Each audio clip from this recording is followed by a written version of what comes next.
For right now, and we haven't felt those winter chills yet. Really hasn't even been Not fall, at all, has no. it? But we know it's only a matter of time before those colder temps show up. That's right. Jenna Jane joins us now live with one aspect of your home you may want to take a look at. Jenna, good morning.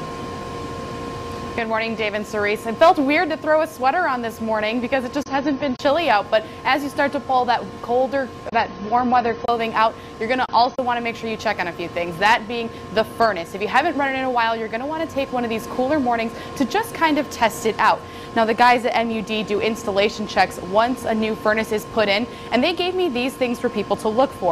If it isn't running or is overheating, you'll want to turn it off and call a maintenance company. Check all the pipes to make sure they're intact, and if you smell a strange odor the first time you turn it on, don't be alarmed immediately.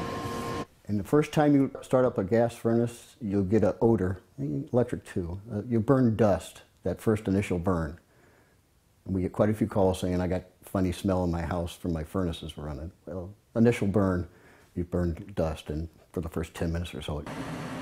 Want to make sure that the flame is burning inside the chamber, but the biggest thing for homeowners is to change out that filter once a month to prevent dust from getting in the chamber. Just make sure that the arrow is pointing toward the furnace. Now, MUD also recommends that someone come out to look at your furnace every once in a while, maybe every other year. And the biggest thing they tell me is that if you have any concerns, call a professional. Jensen said that it's not worth it to try to do things by yourself. That's great advice. Last year I had a big problem. I waited to that first cold, got down to the 20 degrees, furnace wasn't working, went a night or two without heat, big problem. Now is the time. Yes.